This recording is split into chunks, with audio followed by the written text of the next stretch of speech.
my God. Wonderful. Co-authored 24 academic books, delivered multiple TEDx talks, and writes for numerous publications. She's been named among GQ's 25 most influential young Indians and BW's 40 under 40. Ladies and gentlemen, please put your hands together for Bindu Subramaniam.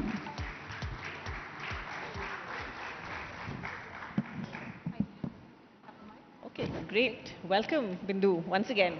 So, multiple degrees, and you wear multiple hats. You're a singer, you're a composer, you write, you teach, and that's just you on the professional front. There's lots going on personally as well, but I want to understand which of those hats are you enjoying wearing the most?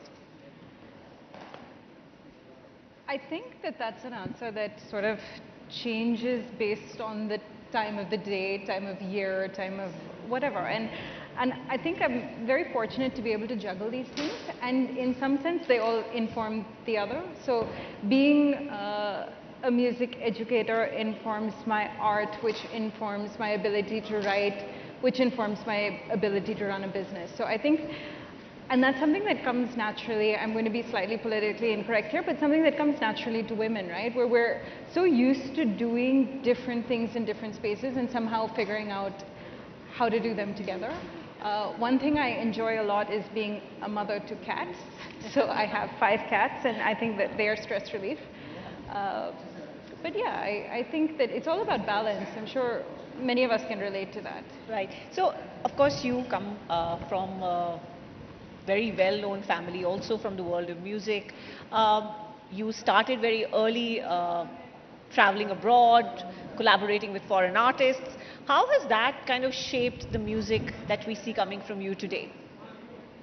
Well, I was, I think what I like to say is I was raised in a very normal environment because everyone's family is normal to them, right? So at some point, I didn't realize that having incredible musicians as parents wasn't normal. But what it showed us, my siblings and I, was that that's the level of excellence that you aspire for. And fortunately, we come from a family where there isn't emphasis on fame, but more emphasis on the hard work that goes into being a good artist, right? So fame is something that you don't have control over, and it's sort of unrelated, but what you do have control over is the ability to show up every day and do a good job. And when we, as kids, were able to travel the world and learn a lot about different musicians and different cultures and different styles, we sort of understood that this, I think instinctively, that this intercultural competence is something that we all need to develop, right? So when you go to a different place, whether you look at differences between the north and south of India, or the difference between India and Africa, or India and Australia, if you're able to approach different cultures with a feeling of familiarity or a curiosity, this cultural curiosity, then you're immediately in a better space. And as an artist, I've tried to sort of incorporate these different fun pieces into the music that I make. So while you were traveling and collaborating with foreign artists and having this cultural exchange, did you also feel that Indian classical music is unique? And what role do you think it sort of plays in India's soft power globally? I think music, food, dance, all of those are really things that India has an opportunity to emphasize more, because they're things that have become sort of, and film of course, have become fundamental in our relationship with other people. When we went to Russia, we heard people, talking about Raj Kapoor all the time. Right? And you realize that this love that gets created through art, culture, music, film is something that's so strong. And you can have sort of political discourse that doesn't align with it, but if you re-emphasize sort of cultural ties, cultural collaborations, then you're on a much stronger footing. And if you appreciate someone else's music, someone else's culture, someone else's food, it becomes that much harder for you to dismiss them as a people or a culture. Right? And I think as Indians, because we have such a rich and diverse culture, because we have so much of an unbroken line of culture, right? We have culture that goes back to the Vedas, but we're able to look at classical music as it existed then and classical music as it develops now in an unbroken tradition. And we're able to look at contemporary music, we're able to look at film music, and all of these things have a place. So the more we present that not just as entertainment, but as something that is representative of us as Indians and our Indian identity, I think we are able to create a more stronger picture of India. Yeah, but is it also difficult to find that balance between keeping the traditional aspect alive while making your music more global and perhaps palatable to younger generations?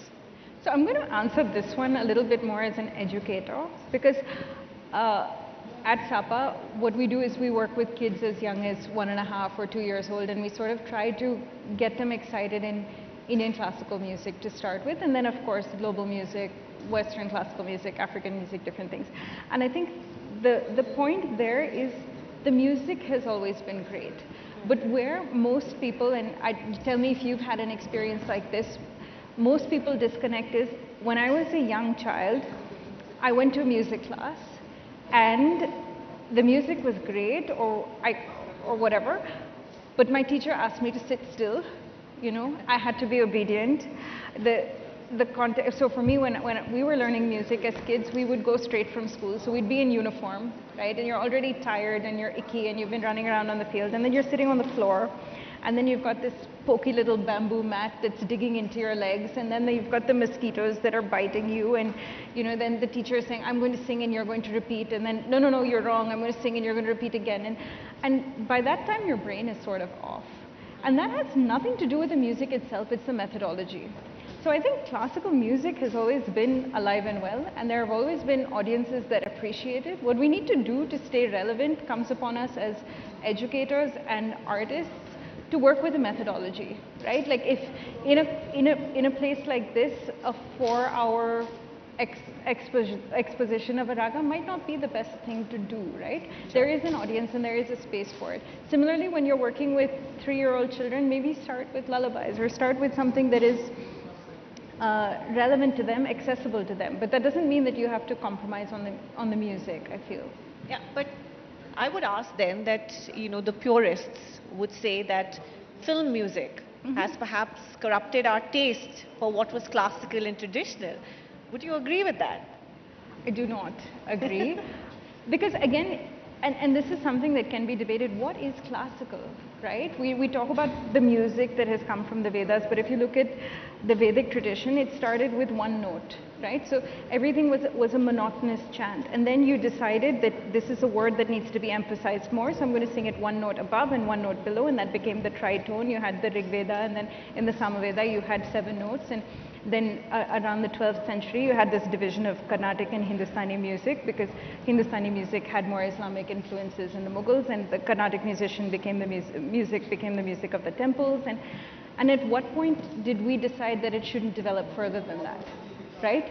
We're not singing monotones, we're not singing tritones, we are willing to accept that classical music has developed way beyond that. And in Carnatic traditions, for example, we think the 18th century is where it peaked. But if it's a living tradition, why shouldn't it develop beyond that? And when you bring classical music into areas like film, you make it so much more accessible to wider audiences who then might come back. In our own artistic practice, sometimes we have raga-based music, and then we'll have people come up to us and be like, I didn't realize that classical music could be fun, and maybe that's a trigger to go and listen to some other kind of music. I think we're all sort of keen to understand this through an example, if you could, something that you teach at SaPa, which is a blend of contemporary and classical. Sure, absolutely, if we're set up over here. I think maybe one thing, I'm happy to invite my friend Frija, who's come in from Kerala over here. Frija's a wonderful jazz pianist, Welcome. So he sort of represents this mix of different traditions. Maybe what I'll ask, maybe what we can do first is a Ganapati bhajan, Frija, if that's good for you. And sort of this idea of a very traditional topic or a very traditional song and how it can be presented in a slightly more Looking modern, forward to it. contemporary, fun way.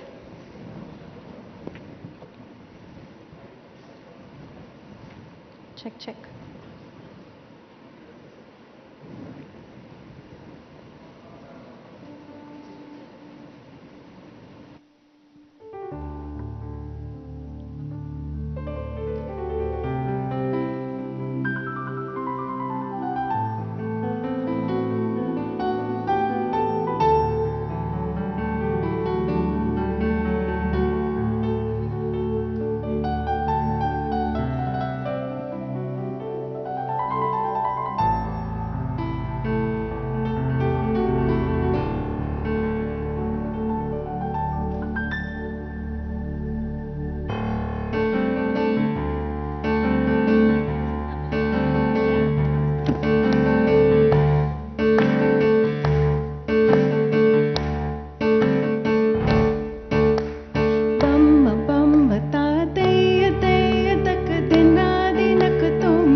I think we can do better than that. Slightly better than that. That's beautiful. A gorgeous melody. Your voice is beautiful as well. And you know, I see that on social media. You have people following you, loving the kind of music that you're putting out. Do you feel that artists like you now have more control over the kind of music they're able to put out and also find an audience for it? Absolutely. I think while we spend a lot of time worrying about the dangers of AI and how that's going to impact the creative economy, the reality is social media has made things more accessible, right? And I think in my father's generation, the challenge was distribution. So if you weren't signed to a label, it would be very hard to be seen at all. Now the challenge is not distribution as much as discoverability. So I think it's really amazing that you can do anything and find a tribe. And that's a beautiful thing, right? Your biggest audience might be in Iceland or Bangladesh or somewhere so far physically removed for you, but you can still find them and they can still find you. And what's your tribe been liking off late on social media, stuff that you're putting out? Honestly, I feel like my tribe has been liking my cats the most. But musically too, there are a few interesting things. I have the good fortune of working with musicians like Frijo. Normally we have a bigger band. We have two bands that we work together with. One is called Subramania, and in Subramania we have myself on vocals, and we have my brother Ambi who does Carnatic violin and global violin styles, Frijo on the keyboard, and we have drums as well. And sometimes we do a fair bit of jazz as well. Right, so do we get to hear some of that now? Sure. Can do a little jazz standard. I think Frijo's getting his steps in, going back and forth. And so this song is called Baby I'm a Fool. It's called? Baby I'm a Fool. All right, let's go.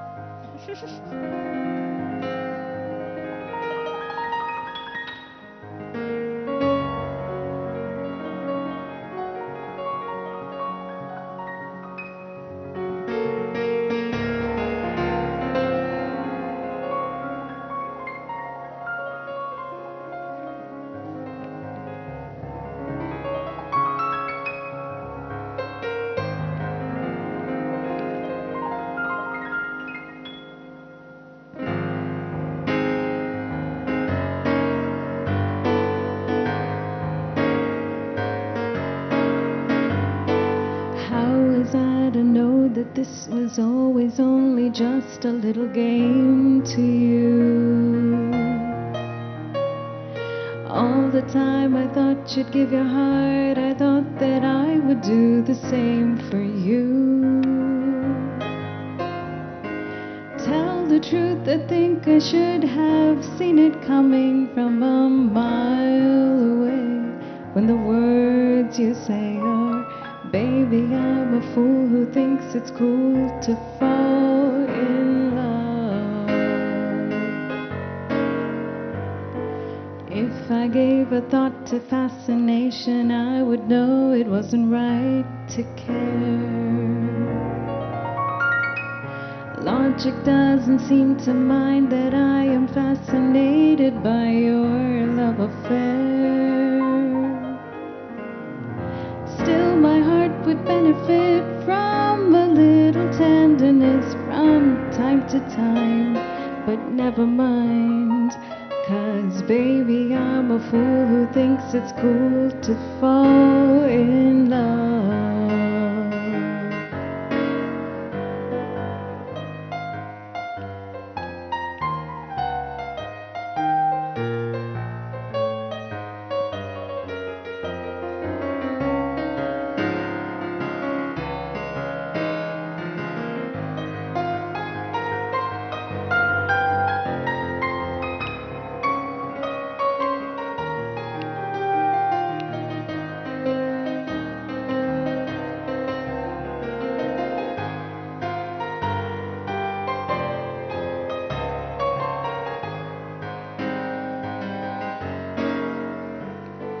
Maybe I should hold on just a moment and be sure it's not for vanity.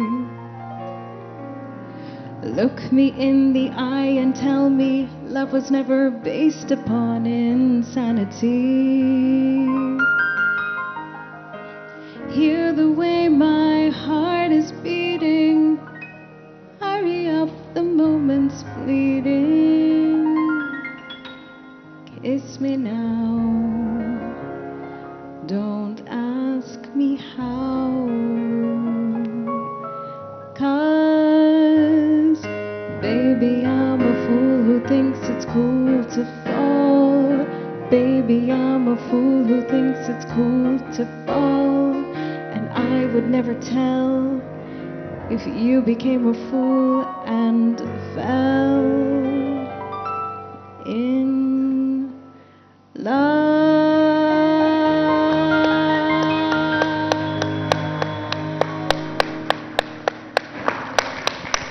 Absolutely beautiful, absolutely beautiful. And I don't think we should send your colleague away just yet. Yeah, so this was absolutely beautiful. And tell us a little bit more about this song and why you love it so much.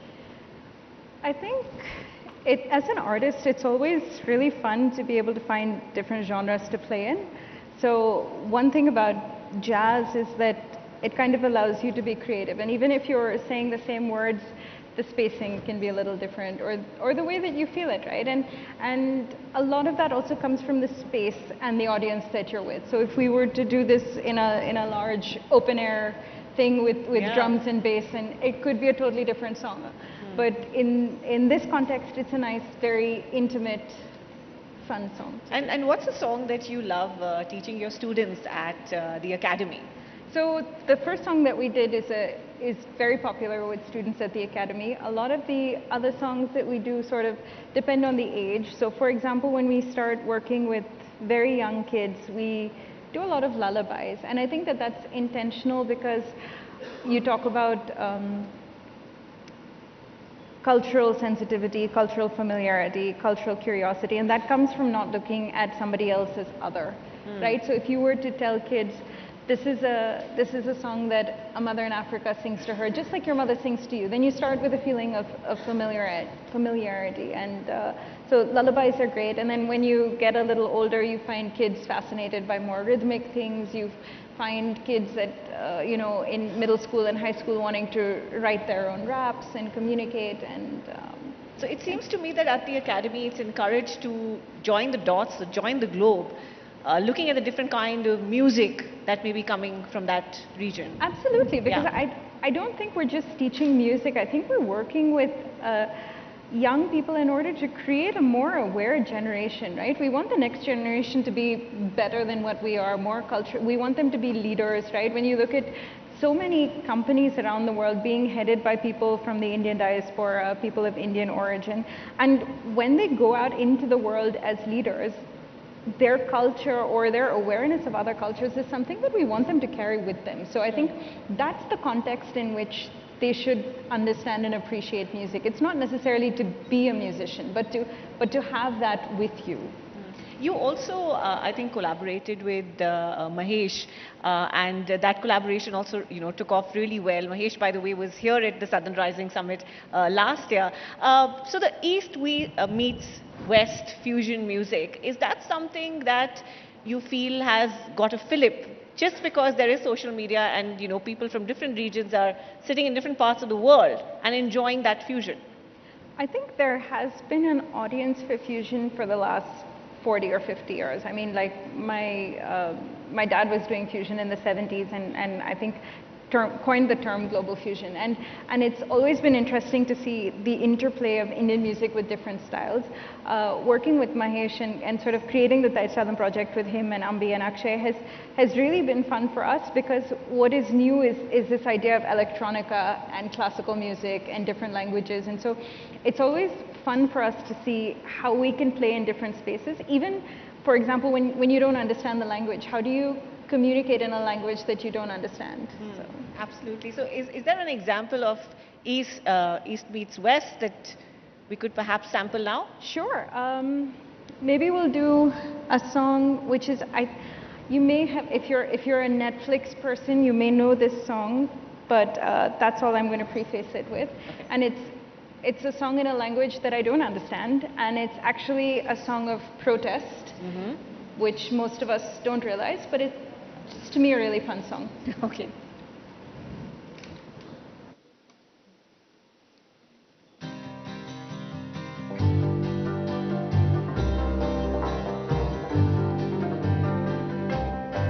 Una mattina mi sono alzato, oh bella ciao, bella ciao, bella ciao, ciao, ciao. Una mattina mi sono alzato e ho trovato l'invasor. Oh partigiano, portami via, oh bella ciao, bella ciao, bella ciao, ciao, ciao. Oh partigiano, portami via, che mi sento di morire.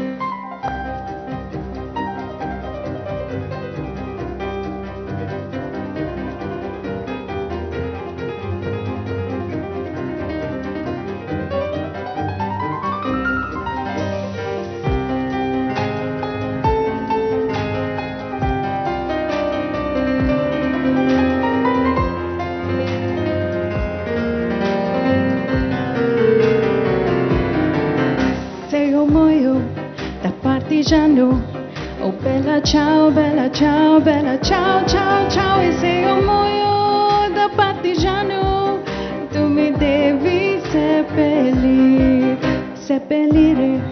lassù in montagna. Oh bella ciao, bella ciao, bella ciao, ciao, ciao. Seppellire lassù in montagna, sotto l'ombra di un bel fiore.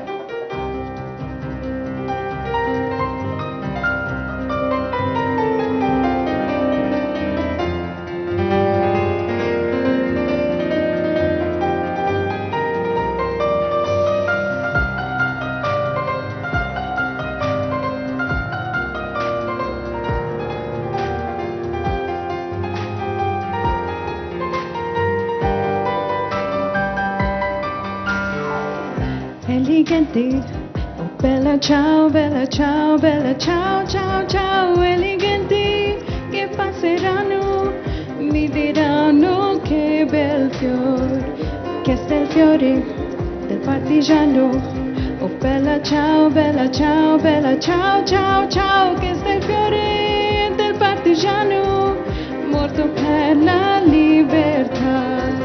Che sta il fiore del partigiano, morto per la libertà.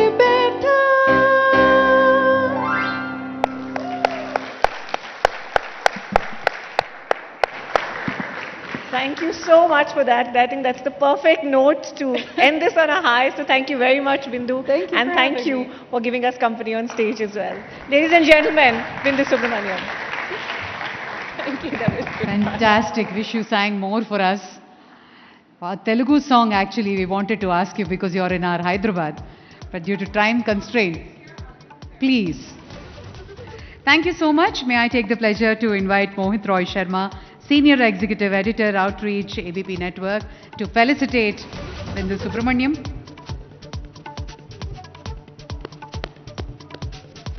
Come, come.